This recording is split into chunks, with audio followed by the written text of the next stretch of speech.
Our client for today, all the way from Quezon City. Kayo ng piercing ngayon? Yes. Quezon City? Yes po. Ay, talaga? Hello? Akala ko lang Piñas. Hello, ma'am. Hi. Anong gagawin natin today? So, bala ko sanang pagpantayin na yung kulay kasi damage na siya masyado. And treatment na rin. Anong klaseng pantay na kulay mo? Darker? Yes, oo. Para ayaw mo na nung may highlight. Ayaw. Baby po, tapos mga brown shades. Yes. Oo. Gusto niyo po ba yung parang kita pa rin sa araw na brown? Oo, correct. Pwede rin naman. Sige. Basta mag-dark lang. Anong klaseng hair treatment po? System treatment. Sige, ma'am. Familiar ka sa system, ma'am? Hindi pa gaano. Mabenda yung system namin. Signature hair treatment. Sige po lang gawin natin. Papalo ka sa amin, ma'am? Yes. Talaga, saan po? Sa Facebook? Sa Facebook?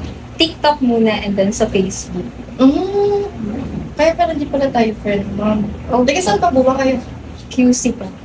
QC? Galing kayo ng piercing ngayon? Yes. Quezon City? Yes po. Ay, talaga? Hello? Akala ko lang Piñas. Siya. Dinaanan ko lang po yung boyfriend ko. Oh my God.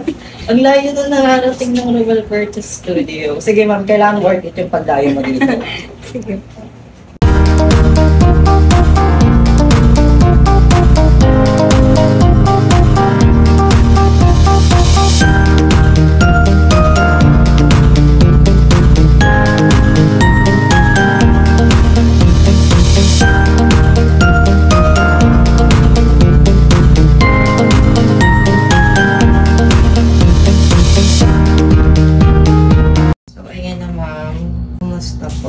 Nakikita niyo po ba yung color?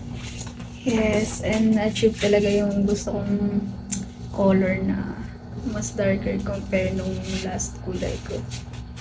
Yan na siya, ma'am. So, dark, ano po siya? Dark base ng brown. Pero, halata naman po siya. Basta ma'am, worth it ba yung dayo mo? Yes. From saan, ma'am? From QC. QC. Sa hair length, ma'am, yung haircut natin. Very lang. Yes, so mas better ka din compare last time na parang buhag-hag talaga. Ganyan siya, naka-volume. Diba? Thank you, ma'am.